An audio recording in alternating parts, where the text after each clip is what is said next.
अस्सलाम वालेकुम viewers, Amanat Ali Waraich AM link state. Viewers, आज हम आप दोस्तों को बहुत ही मुनासिब और जो सस्ते हाउस हैं, 3 मरला के हाउस बने हुए हैं, सिंगल स्टोरी है। टोटल इसकी प्राइस जो है वो मैं आपको डिस्क्रिप्शन में आप चेक कर सकते हैं। इंस्टॉलमेंट पे ये आपको घर मिलते हैं। ये अभी मैं आपको लोकेशन दिखा रहा हूँ, ये आप लोकेशन देख रहे हैं। इस लोकेशन पे ये आपको घर मिलते हैं। अगर हम बात करते हैं इसकी टोटल प्राइस जो है वो 38 है, 15 लाख इसका एडवांस है, 25,000 किस्त है मंथली।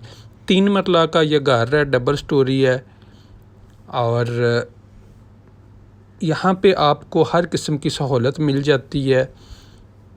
घर में मुकम्मल टाइल मार्बल का इस्तेमाल किया गया, जिस तरह आप ये अभी पिक्चर में देख रहे हैं।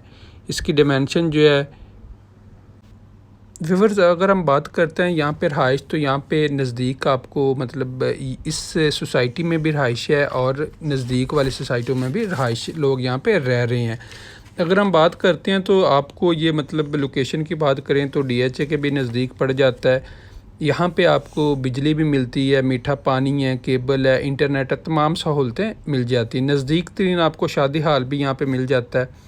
ये पिक्चर में आप देख रहे हैं, पिक्चर में आप दोस्तों को थोड़ा दिखा रहा हूँ। इसमें ये जो घर बिल्कुल डेवलप हैं, बने हुए हैं, वो आप देख रहे हैं। अगर हम बात करते हैं यहाँ पे स्ट्रीट, तो स्ट्रीट लाइट्स यहाँ पे मुकम्मल लग चुकी हैं। स्ट्रीट यहाँ पे जो बनी है ज़्यादा 25 फीट और 30 फीट की टफ टाइल यहाँ पे लगी हुई है। जिस तरह मतलब ये स्ट्रीट में आप देख रहे हैं, आपको ये स्ट्रीट नज़र आ रही होगी और सामने यहाँ पे आपको ये हाउस एक नज़र आ रहा है बना हुआ। तो अगर हम बात करते हैं यहाँ पे नज़दीक तरीन, अगर आपको सरकारी कोई मसला बनता है, हॉस्पिटल की ज़रूरत पड़ती है, तो हर किस्म की सहूलत नज़दीक तरीन है। शार्ट लफ्ज़ों में मैं आप दोस्तों को बताता हूँ, 15 लाख इसकी डाउन पेमेंट है, 25,000 इसकी इंस्टॉलमेंट है, टोटल प्राइस इसकी 38 लाख है। जो दोस्त इंटरेस्टेड होंगे वो मेरे साथ रब्ता कर सकते हैं।